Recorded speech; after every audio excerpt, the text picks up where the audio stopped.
We all grew up with childhood heroes just like Luke Skywalker. We imagined in our backyards that we were all heroes of the Rebel Alliance, while some were in awe of the Empire's advanced technology. I personally imagined being a Jedi, getting to fight with a real lightsaber. While analyzing the design of Jedi Fallen Order, I asked this question: how do you make players believe they've become a Jedi? Is it just me? My name is Adam, and this is Light in Game Design. I'm here to analyze video game design from my unique perspective as a professional lighting designer. I'm hoping that this can inspire you on your own game design journey. Please subscribe, as I will be releasing new videos often. And also, there are many spoilers ahead. Jedi Fallen Order takes place a few years after the Clone Wars. The Empire is hunting down the remaining Jedi, and we're introduced to Cal, a Jedi hiding as a ship salvager. Predictably, Cal is exposed by the Empire and comes face to face with the dark side of the Force. To understand why this is such a believable Jedi experience, we are going to have to explore how lighting art and game design has influenced 4 key areas: storytelling, combat, environmental design, and Star Wars history. Let's see what Cal's pilot thinks about lighting art and game design. Hey! Get your lasers off my lunch! As adult Cal wakes up on this train, I want you to see how the light is layered. There is a dingy green glow everywhere. A white light pulses through the windows, casting a strong, asymmetric shadow on everyone. And there's a single highlight at the train's far door. Cal begins following his friend Prof from train car to train car, but the lighting layers are subtly stripped to darkness. See, in the second cabin, we've lost the green ambient light, so the white light passing by pops harshly, leaving us in the darkness. In the third cabin, we dramatically lose all lights one at a time, except for a highlight on the far door where Prof is. These changes in the lighting evoke ominous, confused, and urgent emotions from the player. This drives the player forward to get through the door, but then we discover that it's actually locked. We're forced to turn around, where we unexpectedly face a flashback vision of a Star Destroyer with its cold, symmetrical white light. So how does one become a Jedi? Classic games like Knights of the Old Republic painstakingly walked us through every single step of earning our lightsaber. But Jedi Fallen Order lets us catch glimpses of our childhood training through flashbacks. In this flashback, we learn that young Jedi Padawan Cal is being chased on a Star Destroyer by the Emperor's clone army. There are endless hallways of these white, authoritative lights, leaving nowhere to hide, and a pulsing red alarm light. Developers are using the red light to contrast and emphasize the Padawan's blue lightsaber. One can assume this is the first real combat and threat that young Cal has ever faced. He's probably scared, but looking to find Jedi confidence within himself. Hiding in the utility tunnels, the set design is very tall and narrow, just to make a visual point of how small this innocent child is. When Cal does escape the tunnels, he's forced to walk into this bright light. It's the first time we've seen the silhouetted shape of a young Jedi Padawan. It's easily recognizable by the lightsaber and hair braid. It's a direct reference to the young Anakin Skywalker. This silhouette is so important to Cal's growing confidence that the designers have created this moment at every single platform in the room that Cal has to land on. Just like this one. Notice in the background there's a light from a burning fire, which serves 2 purposes. First, it backlights Cal as he stands on the cold light, ensuring we identify this Jedi Padawan silhouette again. Secondly, the Padawan has to make a wall jump and leap over the fire, which all of that warm up light is threatening and makes a player imagine the heat that's underneath Cal. But with all of these heroic moves, Cal is just a young Padawan, and he accidentally drops his lightsaber. The sense of failure that Cal felt dropping his saber as a child is revisited when Cal is an adult. This shot of Cal reaching for the lightsaber is incredibly powerful. You see, the saber and Cal are both in this beautiful golden uplight, but the rest of the room is filled with cold daylight. That shows how focused Cal is on saving the dropped lightsaber. I have to take a moment and admire the design of this room. The extreme height is accentuated by the vertical stained glass windows and light fixtures. The designers planned that cold downlight and the warm uplights in anticipation of this most important shot in the whole scene. Now let's see if Cal catches the lightsaber.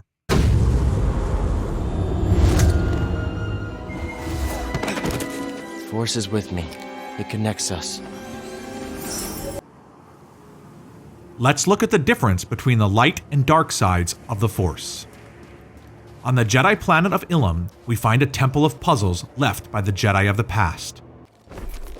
Light is used to solve these challenges by melting ice. With every shaft of warm light, it feels like the Jedi are here protecting you. And when you extinguish the light with this door, you feel the Jedi presence fading away. But is all of this in your head, or are the ghosts of Jedi manifesting to help you? Cal does almost drown in the ice water, but has a vision of his young self pulling him to safety, which is the protection values of the light side of the Force. Then this ghostly manifestation just becomes one with the light. In complete contrast, the dark side of the Force triggers a vision of Cal falling deep underground. We instantly recognize the red light associated with the Empire. That door slams shut in our face, which is an amazing denial by the game designers. Deep in the vision, the designers have left players with a completely black screen.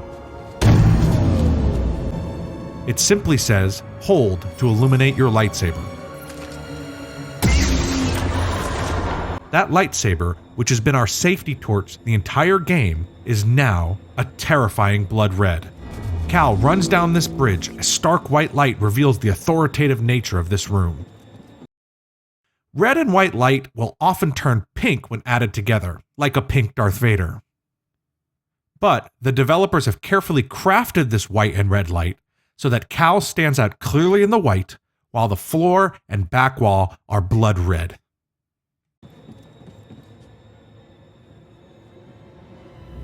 As light and dark side Cal see each other in this reflection, you can see that they both exist in completely different lighting spaces, emphasizing the good and evil differences between them. A Jedi is meant to be a peacekeeper and not just use their saber as a murdering weapon.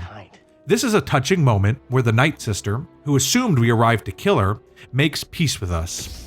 But only as Cal hands her his only defense, the lightsaber.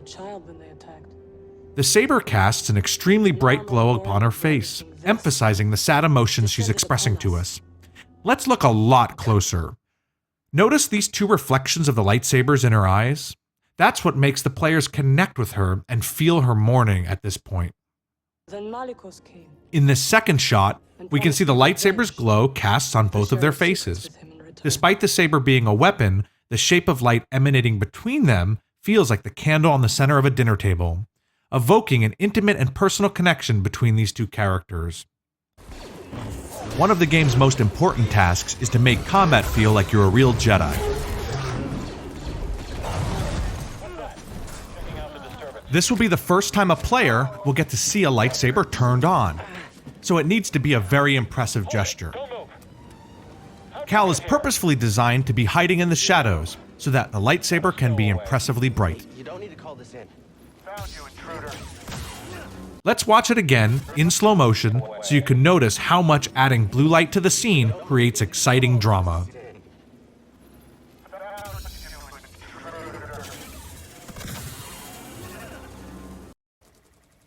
This trooper has a clean white light on his armor. That triggers your subconscious to the split-second decision of force pushing this trooper. Here's a second example of this. Without those lighting clues, you could miss the opportunity for an easy, fun shove. The next level of combat difficulty is a stormtrooper shooting at us, seen here. I was able to perfectly block the second shot and return the blast right back at the trooper. Let's dissect this moment in slow motion. All Star Wars laser blasts move through space as a slug of light. The first laser blast just misses us, and I'm guessing this may be intentional on behalf of the game designers. It could add drama and gives us a clue not to miss the second shot. The devs added a red glow around the blast as it moved towards the player. This red light becomes the player's mental clock of when to hit the block button. Upon successfully blocking the blast, there's a flash of yellow light right at the player's location, which accomplishes a couple of things. First, the flash adds a lot of excitement to the combat. It's very startling. Second, you have positive feedback that you've properly returned fire and that you don't have to worry about this stormtrooper anymore. That frees your attention to focus on the next enemy, even though the first one hasn't dropped to the ground yet. This saves a quarter to half a second and makes you feel like you're reacting with fast Jedi reflexes. A stormtrooper's rocket launcher adds light to the projectile. It does high damage but travels slowly, so the developers intend for you to dodge the rockets. This lighting glow is dramatic in its quality, but also serves as a visual clue of where and when to dodge the explosion. I could either force push the rocket back, or even time a jump right over a rocket. In this massive ice cavern, I would have never seen this stormtrooper in the distance without the muzzle flash and traveling glow. This is exactly what I needed to dodge this unexpected explosion with Jedi reflexes. Watch this corner as the scout trooper tries to get a jump on me.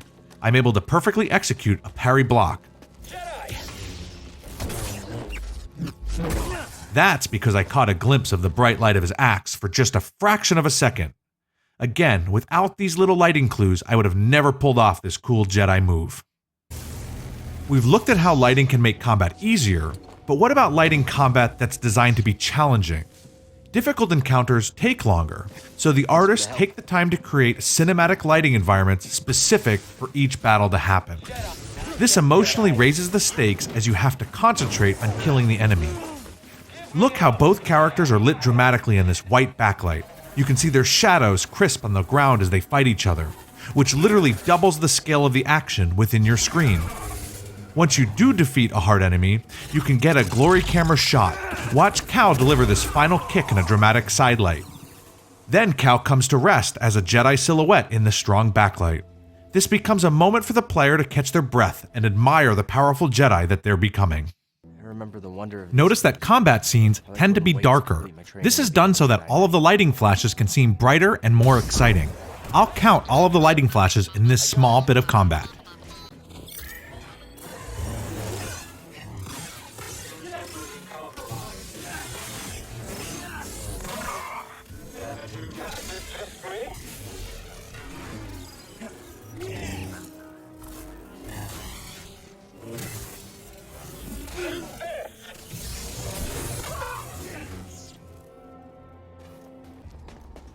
While combat is the core of the game, it would not feel like Star Wars until we're immersed in these great atmospheric environments.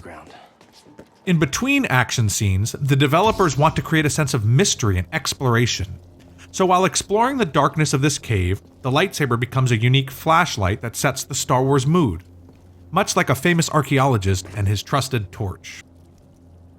The game artist designed a nasty blizzard to reflect Cal's emotional lost state. With the lighting, we can only see a few feet ahead of us, everything is monochromatic, and this can get players disoriented easily. Cal has destroyed his lightsaber in a fit of rage. He's lost his identity as a Jedi, and travels to Ilum to build a new lightsaber. Let's look at the same location after Cal succeeds in building a lightsaber. The game designers understand that players have faced a lot of difficult combat and heavy emotional storylines so far. So this is a point where they're rewarding players. You're a powerful Jedi, easily trashing ATSTs, and you even toss this trooper off a cliff. The bright blue sky and crisp sunlight are perfect choices for this snow day off from school. It's literally a Jedi snowball fight. Let's travel to the Forest of Kashyyyk, where our mission is to climb this great tree, the Great Deku Tree. Hey, listen! At the base of the tree, it's mucky and dark. Only a single shaft of sunlight makes it through miles of vegetation. The light is foggy, so you can imagine feeling the icky moisture of the swamp. And it's totally gross. Once you've progressed to the top of the tree, it's a whole different world. Sunlight is clear and sharp, so the level designers take advantage of light and shadow amongst the different tree branches. We're unsure if this large bird is friend or foe, so I had an instinct to jump into these pockets of shadow, like a safe space. The bird lands right in the sunlight for this beautiful moment. There is strong side light showing his muscles, and he's the brightest thing in our view, making this a powerful moment that the players cannot miss. Another neat trick you need to catch is how far the camera zooms back here, making Cal tiny compared to the large bird within this frame. This trick works so well that the game designers used it on Dathomir to fight the massive Gargara.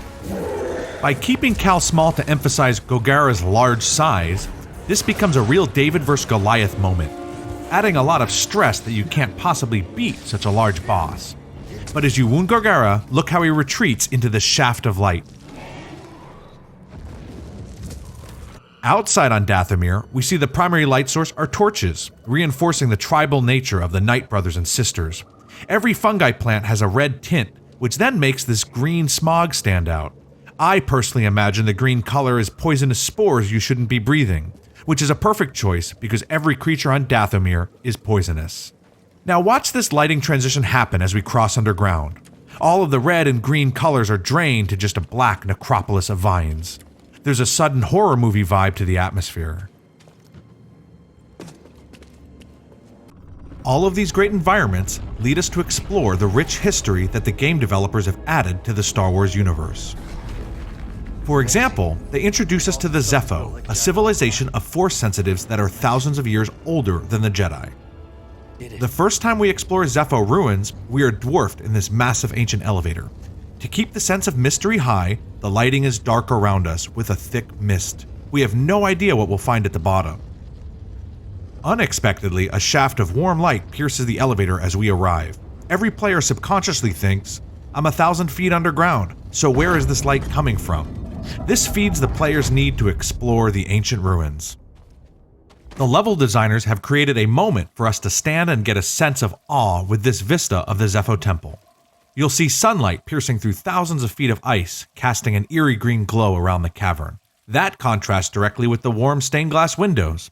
Why would there be light on inside of an ancient temple? That question drives any player to eagerly run inside. But remember, curiosity always killed the Jedi. As you explore the Zepho ruins, you'll notice their artwork is similar to our Egyptian hieroglyphs. This is clever as it established a history many thousands of years ago. But take a look at these round shapes on the walls. Do they look familiar? It's an Egyptian cartouche being used as a candle holder. The developers felt so strongly about this design choice that BD1 stops Cal to look at them 3 separate times. The laser is crisply blue so that it contrasts with the deep warmth of the candles, telling us that Zepho did not have or choose not to live with electricity. Flash forward to today, and you'll realize that these Zepho lights became the most common light source since the 1977 Star Wars. Seen here, and here, and here, and here. History in a Star Wars game doesn't just have to be about ancient temples. It could be about a more recent history, like the Clone Wars. Look at this wreckage of a Clone Wars Star Destroyer. You can't help but feel this somber, desolate tone. The atmosphere is created by cold sunlight piercing through the clouds. The shadows are long like it's close to sunset. There is no electric light, so it's going to get very dark at night.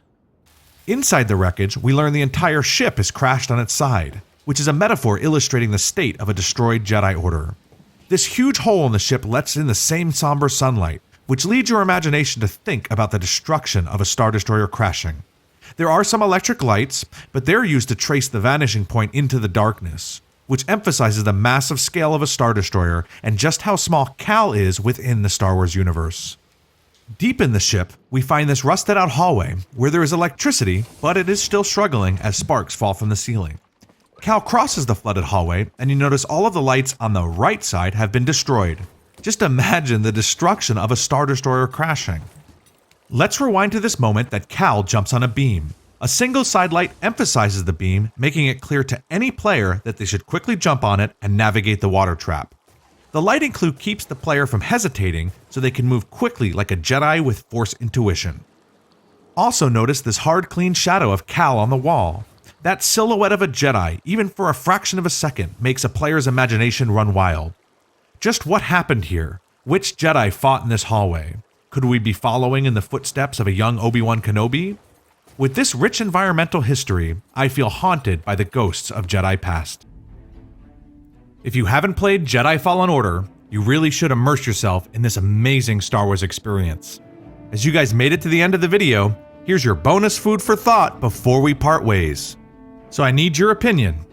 When I raise my lightsaber here, listen to the music and tell me, did the raising of my lightsaber trigger a massive music change, or is it just a coincidence?